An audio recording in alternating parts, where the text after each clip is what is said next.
ఆ వ్యక్తి ఈ 3 విషయాలలో ఇప్పుడు మనం చూచిన విధంగా ఉంటాడు. ఆ కుటుంబం ఈ 3 విషయాల్లో మనం చూచిన విధంగా ఉంటుంది. 1, ఆ ఇంటికి రక్షణ కలుగుతుంది.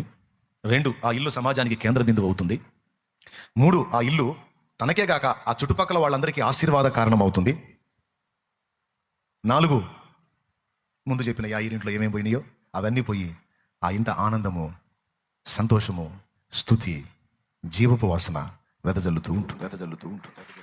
ఒకవేళ ఇప్పుడే నువ్వు చేర్చుకున్నట్టయితే, నేను చెప్తున్న భవిష్యత్తులో ఈ ముందు 3 గృహాల్లో వాళ్ళు చేర్చుకొని ఏమేం పొందారో అవన్నీ నీ లైఫ్లో కూడా వస్తాయి, నీ జీవితంలో కూడా వస్తాయి. ఎందుకంటే యేసయ్య వచ్చాడు కదా, నీ ఇంటికి రక్షణ వచ్చింది. ఖచ్చితంగా రక్షించబడేది నీ ఇల్లు. ఆమేన్ చెప్పు. నీ ఇల్లు, నీ కుటుంబము తప్పనిసరిగా రక్షింపబడిద్ది. ఎందుకంటే నువ్వు ఆయన చేర్చుకున్న ఇష్టపడ్డావు. అంతేకాదు నీ ఇల్లు సమాజానికి కేంద్ర బిందువు అయిద్ది సరిగ్గా నువ్వు యేసుని చేర్చుకుంటే. అంతేకాదు నీ ఇంట రోదన ధ్వని తొలగిపోతుంది. వస్తాయి, దేవుడు చెప్పిన ఎన్నో వస్తాయి, నీ ఇంట్లోకి వస్తాయి. ఆమేన్ చెప్పు. ఈ సంగతికి వద్దాం. యేసు ప్రభు వారు ఆ ఇంట నుండి పలికిన మాటలు ఒక మాట, మనుష్య కుమారునికి భూమి మీద పాపములను క్షమించుటకు అధికారము కలదు అని ఆ మాట పలికాడు. నక్కలు నోరు మూసినాయి. పాపాలు క్షమించడానికి ఏనెవరు ఆయన లోపల సణుకుంటే ఆ లోపల వాళ్ళ ఆలోచనలు అనుకున్నది తీసి బయట మాట్లాడాడు ఆయన. మీ హృదయములలో మీరేమి యోచించుకొనుచున్నారు? ఒకని పాపములు క్షమింపబడి ఉన్నవని చెప్పుట సులభమా? సులభం కాదట. నీ పాపాలు క్షమించబడి అంటాం. ఎందుకంటే ఎవరి పాపాలైనా క్షమించాను అని ఎవరైనా అంటే ఆ పాపాలకు ఆ వ్యక్తి ఉత్తరవాది. అందుకే మిగిలిన వాళ్ళు ఎవ్వరికి కూడా అధికారం లేదు. చూడండి, మనం ఇన్ని మొక్కాం, ఇన్ని ప్రదేశాలు తిరిగాం, ఎక్కడైనా ఎవరైనా ఇదిగో నీ పాపములను క్షమించుటకు నాకు అధికారం ఉందని చెప్పిన వాళ్ళు ఒక్కళ్ళు ఉన్నారా? లేరు. ఎందుకో తెలుసా? వాళ్ళకి లైసెన్సులు లేవు. ఇంకా చెప్పాలంటే వాళ్ళ పాపాలకే దిక్కు లేదు. మన పాపాలకు వాళ్ళు ఎట్లా? కానీ యేసు ప్రభు మాత్రం అన్నాడు, ఇదిగో నీ పాపములను క్షమించుటకు నాకు అధికారం కలదు అన్నాడు. ఎందుకు అన్నాడు తెలుసా? ఆ పాపములకు ఆయన తన శరీరమందు తన రక్తము ద్వారా వెలజల్లించాడు గనుక. మిగిలిన వాళ్ళు ఎవరు ఆ పని చేయలా. వాళ్ళ కత్తి యుద్ధాలు ఏందో, కర్ర సాధనలు ఏందో, వాళ్ళ భార్యలు ఏందో, ఇల్లు ఏందో, సంసారం ఏందో, వాళ్ళ ఇల్లు వాళ్ళని అనుకోవటం ఏందో, వాళ్ళ గోలేందో, ఈ గోలే తప్ప అరే మన పాపాలు తీసేయడానికి ఏదన్నా త్యాగం చేశారా, ప్రాణం పెట్టారా, విమోచన క్రయధనం ఏమన్నా చెల్లించారంటే దాన్ని పట్టించుకున్న దాఖలాలే లేవు. ఇంకా అట్లాంటి వాటిని వెంబడించి అట్లాంటి వాటికి మొక్కితే నాకేం ఊరికిద్దని ఎత్తాడగొట్టింది. దేవునికి స్తోత్రం, హల్లెలూయా. మరి ఎవరు ఉత్తరవాది అంటే నజరేయుడగు యేసు నా పాపములకు శాంతికరమై ఉన్నాడు. యేసు తన శరీరమందు నా పాపములకు వచ్చే శిక్షను తను అనుభవించి అధికారం పొందాడు. మరి అట్లయితే మరి మనకెట్ట అధికారం? యేసు ప్రభు అంటే వెలజల్లించాడు కనుక అధికారం. మరి మనం కూడా జనాల పాపాలు క్షమిస్తే పోవటానికి మరి మనం ఏమైనా వెలజల్లించామంటే మనం చెల్లించలేదు. కానీ మనల్ని ఎవరు విమోచించారో ఆయనే మనకు అధికారం ఇచ్చాడు. ఆయన అధికారం ఇచ్చాడు కనుక అధికారం ఇప్పుడు మనకు కూడా చలామణి అయింది. అర్థమైందో లేదో మరి మీకు? ఎంతమందికి అర్థమైంది? దేవునికి స్తోత్రం కలుగును గాక, హల్లెలూయా. డైరెక్ట్గా మనం క్షమించేదానికి లేదు, ఎందుకంటే మనం ఎవరి పాపాల కోసం వెల చెల్లించాలా. కానీ వెల చెల్లించిన వాడు మనకు పర్మిషన్ ఇచ్చాడు. ఏమిచ్చాడు? వెల చెల్లించిన వాడు మనకు అధికారం ఇచ్చాడు. ఇదిగో మీరు క్షమించండి, నేను క్షమిస్తాను. మీరు మొదలని ప్రభువా అంటారా? నేను వదిలిపెట్టను అండి అన్నాడు. అందు ముందే మాట తీసుకున్నాడు. మీరు నా మనసు కలిగి క్షమించటంలో, ఆశీర్వదించటంలోనే మనసు కలిగి ఉండాలి, కానీ ఆవేశపడి రివర్స్కి వెళ్ళొద్దు. ఎందుకంటే మీ పవర్ వేరు, వాళ్ళ పవర్ వేరు. నాకెక్కడ నాకలోకం ఎక్కడ అని. నాకలోకం అంటే పరలోకం, నాగలోకం కాదు, నాకలోకం. నక్కలాంటి వాళ్ళు నీ మెట్టు వేరు. నువ్వు ఇక్కడే ఉండి పరలోకాన్ని ప్రభావితం చేయగలిగిన అంతస్తు నీది. ఒక నక్కను నువ్వు లక్ష్య పెట్టాల్సిన అవసరం లేదు. ఒక కుక్క మురుగుని నువ్వు లక్ష్య పెట్టాల్సిన అవసరం లేదు. ఎందుకంటే నీ రేంజ్ వేరు, నీ స్థాయి వేరు, నీ అంతస్తు వేరు, నీ అధికారం వేరు. ఎంతమందికి అర్థమైందో? దేవునికి స్తోత్రం కలుగునుగాక. నీ సాటి సోదరి నీ ఇంటి పక్క ఏదో వాగిందని నువ్వు వాగావనుకో, నువ్వు ఒక మెట్టు దిగినట్టు అయింది. నీ రేంజ్ వేరు కదా. ఏ పిచ్చిది ఏదో మాట్లాడింది, పోనీ ప్రభా తిక్కలు దానికి తెలియదు నాయన, క్షమించయ్యా, ఏ శాపం రానియొద్దు ప్రభా, బిడ్డని దీవించయ్యా, సరిచేయ నాయన, అంతే. అంతేగాని బయటకు వచ్చి అన్నోళ్ళు ఎవరు బాగుపడలా, నాశనం అయిపోతారు అన్నావా, నీ కళ్ళ ముందే వాళ్ళ నాశనాన్ని నువ్వు చూడాల్సి వచ్చింది. ఆనాడు నువ్వు లబో మొత్తుకున్నా జవాబు రా, ప్రభా ఆ బిడ్డ జీవితం ఏందా ఎట్ట అయిపోయింది అని నువ్వు అన్నా, నీ నోరే అంటాడు. నువ్వేగా చెప్పింది, నువ్వేగా పలికింది. అందుకే ఇంటి వాళ్ళనైనా, కన్న బిడ్డలనైనా, రక్త సంబంధీకులనైనా, బంధు జనావళినైనా, సమాజంలో వ్యక్తులనైనా తొందరపడి హార్ట్ఫుల్గా శపించవద్దు. క్షమించు, ప్రేమించు, పోనీ ప్రభువాను. అప్పుడు నువ్వు దేవుని సంబంధివి. హల్లెలూయా. ఆనాడు ఆ ఇంట యాయీరు తను ఆశీర్వదించబడితే, ఇక్కడ ఈ ఇల్లు అప్పచెప్పిన ఆయన పేరు ఏమో మీకు తెలుసా? ఈయన ఎవరో? ఆయన పేరేమో తెలుసా మీకు? ఈయన ఇల్లు ఇతరులకు ప్రయోజనకరమగునట్లు, ఇతరులకు ఆశీర్వాదకరమగునట్లు వాడబడింది. మన ఇంట యేసును చేర్చుకుంటే మనకు ప్రయోజనము, మన సమాజానికి కూడా ప్రయోజనం. మనకు ఆశీర్వాదము, మన చుట్టూ ఉన్న వ్యక్తులకు కూడా మనము యేసును చేర్చుకుంటే వారికి కూడా ఆశీర్వాదం. ఇప్పుడు నాకు తెలిసి ఆ బాగుపడ్డోడే మళ్ళీ వచ్చి ఆ పెంకులు పెట్టించుంటాడు నాకు తెలిసి. అయ్యా ఎట్లనో నా జీవితాన్ని బాగు చేసావు నాయనా, అయ్యా పాత వాటికి తీసేసి అవసరమైతే కొత్త వేపిస్తాను అయ్యా అని వేపించి ఉండొచ్చు, లేదా వేపించకపోయి ఉండొచ్చు, లేదా ఆయనే అడ్డు తగిలి ఉండొచ్చు. నాకు ఇంకేం చేయించలేకపోయా, నేను కట్టుకుంటా, కానీ నువ్వు బాగున్నావు చాలు, నా ఇల్లు పోతే పోయింది, నీ ఇల్లు బాగుపడింది, నీ భార్య పిల్లలు బాగున్నారు, నువ్వు బాగున్నావు, నీ కుటుంబం కట్టబడింది, మళ్ళా నువ్వు ఆశీర్వదించబడ్డ స్థితికి వచ్చేసావు. యేసు ప్రభు మన ఇంటికి వస్తే, నేను ముందు 3 రకాల ఇల్లు చెప్పా. సంఘము అనే ఇల్లు, దేహము అనే ఇల్లు, హస్తకృతమైన ఇల్లు. ఇప్పుడు నేను హస్తకృతమైన ఇల్లు గురించి చెప్తున్నాను. నేను అంటే మనుషులు కట్టే ఇంట్లోకి యేసయ్య వచ్చి ఏమేం చేశాడనేది. వాటిలో మొట్టమొదటిది యాయీరుని ఆ కుటుంబంలో ఉన్న దుఃఖాన్ని తొలగించి సమాధానం ఇచ్చాడు. యేసు ఇంటికి వస్తే మరణపు వాసన తొలగిపోతుంది, అంగలార్పులు ఆనందధ్వనులుగా మారిపోతాయి, అపహాస్యాలు స్తుతికేకలుగా మారిపోతాయి. యేసు ప్రభు ఇంటికి వస్తే సమాజం వచ్చి ఇంట్లో ఉంటుంది.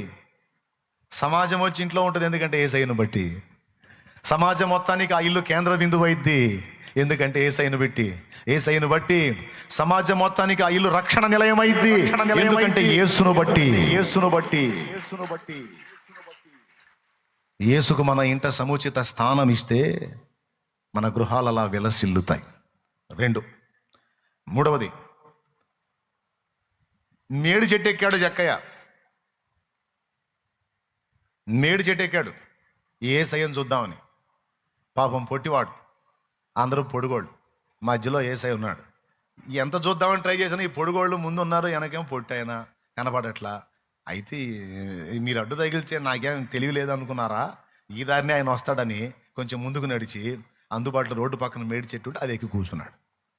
యేసుప్రభు ఆ దారినే వస్తున్నాడు. యేసుప్రభుని చూశాడు, సంతోషంగా యేసుప్రభుని చూశాడు. ఆయన ఏదో మాట్లాడుకుంటూ వస్తున్నాడు, లోపల ఆనందపడుతున్నాడు. ఆహా, నేను కూడా యేసుప్రభుని చూశాను, ఇంతకుముందు ఆయన గురించి విన్నాను, ఇప్పుడు చూశాను, సంతోషం. ఆయన చూసినా నాకు ప్రయోజనం ఏముంది? ఆయన ప్రేమిస్తే ఆ మంచి వాళ్ళని ప్రేమిస్తాడు, ఆయన ఆశీర్వదిస్తే ఆయన చుట్టూ ఉన్న మంచి వాళ్ళని ఆశీర్వదిస్తాడు. నేను ఊరు మొత్తానికి రోజేసిన బతుకు కదా, పాపైన మనుషుడిని కదా. ఊరు మొత్తం కలిసి నాకు ఇచ్చిన టైటిల్ అది, పాపైన మనుష్యుడు అని. నాలాంటి పాపాత్ముల్ని ఆయన ఎందుకు లక్ష్య పెడతాడు అని లోపల ఏవో ఆలోచనలు వస్తున్నాయి పొరలుగా. చూస్తా ఉన్నాడు యేసుప్రభుని. యేసుప్రభు చకాచకా నడుచుకుంటా వచ్చి కరెక్ట్గా ఆ జక్కయ్య ఏ చెట్టు మీద అయితే ఉన్నాడో ఆ చెట్టు కింద ఆగి పైకి చూసి పాత ఫ్రెండ్ని పిలిచినాడు, పిలుస్తున్నాడు.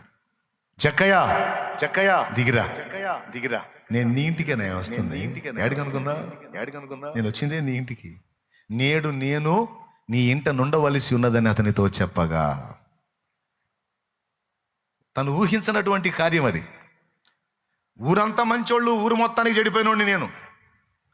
అతని మనసు చూడండి. ఎందుకంటే నాకు దయ, జాలి, కనికరం ఏముండదు. నాకు డబ్బు నాకు ముఖ్యం. డబ్బు ఉంటే చాలు అనుకున్నా. ఆ డబ్బు కోసం ఎవరి మీద జాలి, దయ, ప్రేమ, కనికరం అనే అన్ని రద్దు చేసుకొని హృదయాన్ని కఠినం చేసుకొని సంపాదిస్తున్నా. ముక్కు పిండి వసూలు చేస్తాను కనుక నేను ఊరికి నచ్చను. ఏం చేస్తాను కనుక?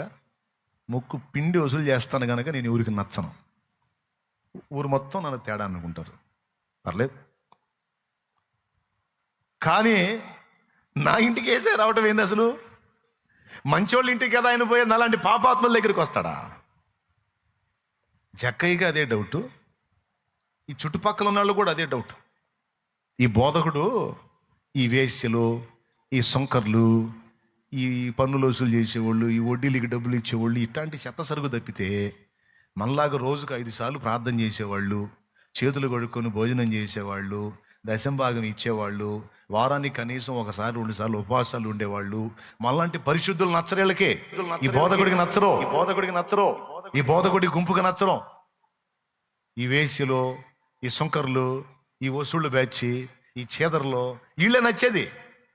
అలా వాళ్ళు అనుకుంటే ఆయన అంటాడు, వైద్యుడు ఎవరికరా అంటాడు. పేషెంట్లకా, ఆరోగ్యవంతులకా? స్తోత్రం. డాక్టర్ ఎవరికిరా?